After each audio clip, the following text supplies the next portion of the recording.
Bonjour Rudy et bonjour à tous. Lydia est la 23e licorne française.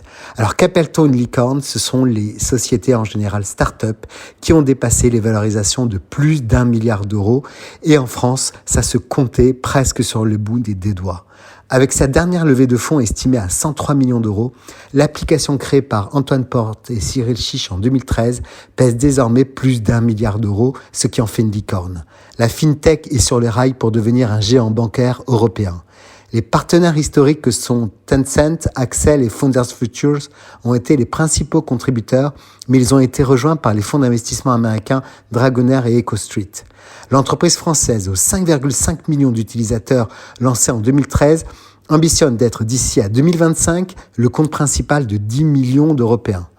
Pour ce faire, Lydia entend embaucher près de 800 personnes dans les 3 prochaines années, élargir ses offres de crédit et d'investissement et déployer d'importantes ressources pour être un acteur de référence dans au moins 3 grands pays de l'Union européenne. Pour l'instant, surtout présent en France, le spécialiste du paiement mobile a commencé à s'exporter au Portugal et doit ouvrir un bureau à Madrid dans quelques semaines. Cela nous amène à une tendance forte. La France serait-elle enfin le nouveau pays des licornes ? Symbole de la réussite dans la Silicon Valley, ce palier a été introduit en France avec l'émergence de la Startup Nation.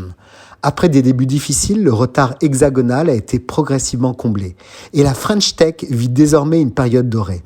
La conséquence, notamment, d'une période post-crise sanitaire particulièrement faste et de beaucoup de fonds qui cherchent encore à s'investir, à se placer dans des belles opportunités. On rappelle que nous sommes 6 ans après Blablacar, la première start-up tricolore à avoir réussi cet exploit d'atteindre ce statut très envié.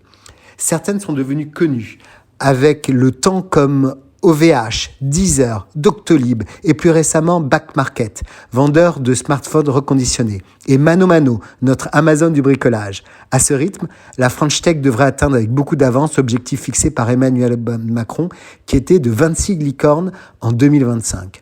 La France n'est pas un cas isolé. Depuis le début de l'année, 240 licornes ont déjà émergé dans le monde, soit 2 fois plus en 6 mois que sur la totalité de l'année 2020.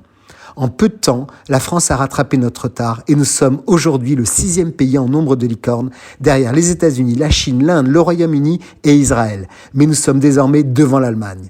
Prochaine étape pour les pépites françaises, grandir encore pour devenir des décacornes, des startups valorisées à plus de 10 milliards de dollars. On en est loin.